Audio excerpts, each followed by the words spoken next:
They are troubled teenagers long abandoned by the system.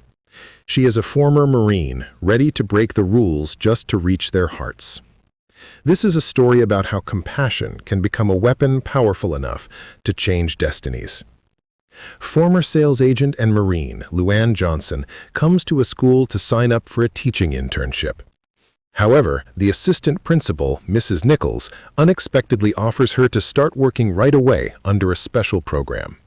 The previous teachers either suddenly fell ill or simply refused to handle the class, and the position had become vacant again.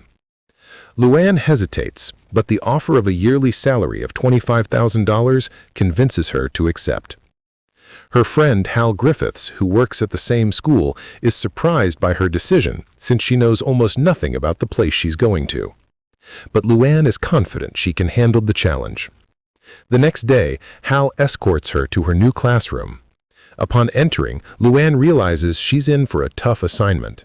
None of the students pay any attention to the new teacher, and Emilio even makes obscene remarks toward her. Unable to stand the pressure, Louanne leaves the room.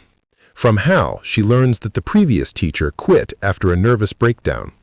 If Louanne wants to stay, she must find a way to get the class interested. After flipping through the standard textbooks, she concludes, conventional methods won't work here. So she decides to take her own path. At the next lesson, Louanne tells the students about her past in the Marine Corps and her martial arts skills. The move works. Despite their initial confusion, she captures their attention and even gives them all A's to cement the positive start. However, at the following lesson, the students are disappointed. Instead of continuing the martial arts topic, Louanne begins a regular grammar class. Yet even here, she finds a way in.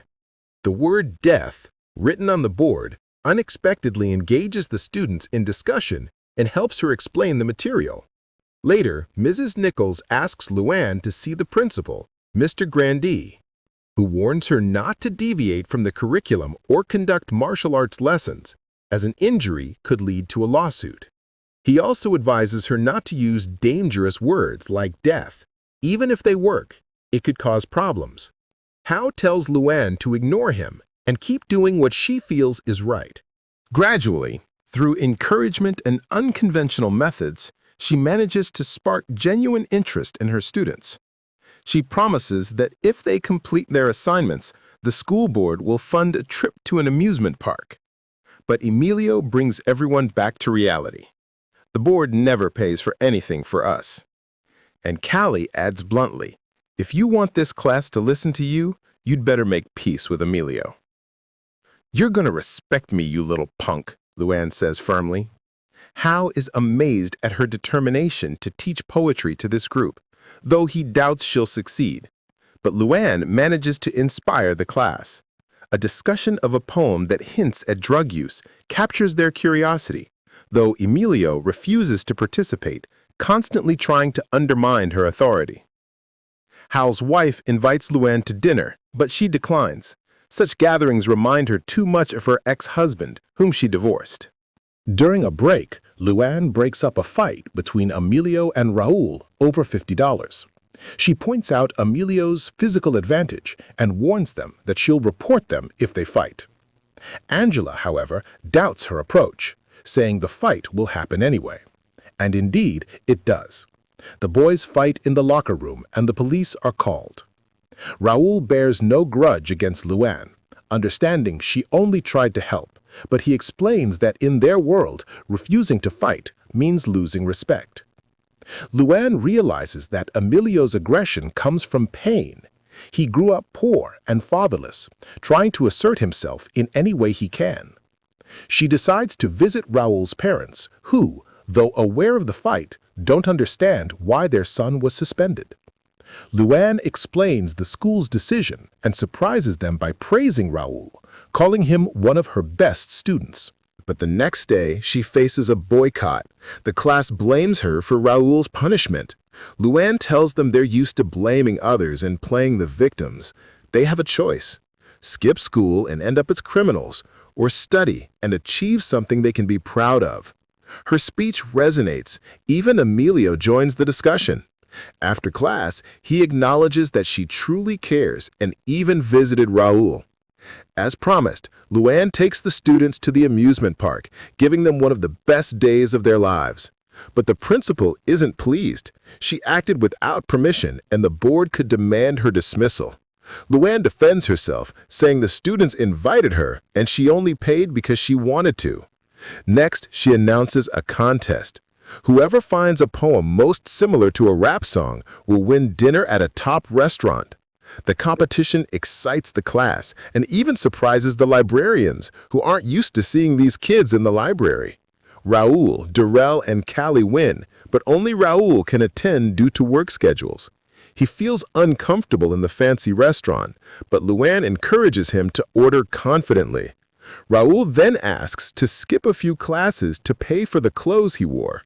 Realizing he might turn to illegal means, Louanne offers to lend him $200 with the condition that he'll repay it after graduation. She also checks on Callie, who is supposed to bring food from the restaurant, but confides she's pregnant. At this school, pregnant girls are sent to special institutions where they can't focus on studies.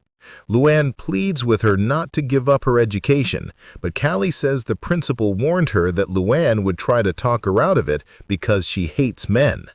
Louanne confides the truth. She doesn't hate men. She divorced her husband and had an abortion because he abused her. Sometimes, even the best reward systems fail, and Louanne has to remind the students that their real goal isn't treats, but knowledge, which will make them stronger. Meanwhile, outside the school, a boy threatens Emilio for stealing Angela from him. At the same time, Louanne notices that Darrell hasn't come to school for a week and visits his home. His grandmother greets her with hostility, saying poetry won't pay the bills, the family needs money, not fancy words, and that Darrell won't be returning. After school, Angela begs Louanne to help Emilio. He's planning to kill the boy who threatened him. Emilio believes if he doesn't strike first, he'll die, because that's how survival works in their world. Louanne persuades him to come to her home. There, she pleads with him to speak to the principal instead. Maybe the other boy will be sent to rehab for drug use, and things will calm down. But the next morning, Louanne wakes up to find Emilio gone. Hoping he listened, she rushes to the principal's office and learns Emilio did come, but the principal kicked him out for disrespect because he didn't knock before entering. A tense silence fills the classroom when Mrs. Nichols enters with news. Emilio's body was found 3 blocks from the school. She asks Louanne to break the news gently. Louanne, trembling with grief, cries out, "What should I say? If you don't want to die, make sure you knock first?" Her voice breaking, she tells the class about the tragedy, unable to hold back tears. Days later, Louanne, still devastated, tells her students she won't be teaching next year. Despite their protests, she explains that Emilio's death was too much to bear. She cares too deeply for them and can no longer endure such emotional pain. As she packs up, Raul confides that the day Louanne lent him $200, trusting him on his word, was the brightest moment of his life. No one had ever trusted a Mexican boy like that before. Thanks to her, he now believes he can do more and promises to graduate. At the final class, Louanne is surprised to see Callie return. The girl tearfully begs her not to leave. "You made us a family. You gave us hope for the future and taught us to believe we deserve better. Now that we finally have hope, we can't let you go." Louanne looks at her students and realizes she might indeed be their fragile lifeline, their only chance to escape the streets where every day could be their last. "How'd they convince you?" Hal asks later. "They gave me candy and said I'm their pal," she smiles. The story of Louanne Johnson is about someone who dared to go against the system for those in whom no one else saw potential. In a school where officials valued rules over human lives, she saw not delinquents, but hidden talent, power waiting for just a drop of faith. Emilio's fate became a tragic reminder of how fragile this struggle is. Yet it also proved that sometimes one person taking a single step toward others can change countless lives. This film reminds us that every person deserves to be believed in, and sometimes one teacher is enough to save an entire world.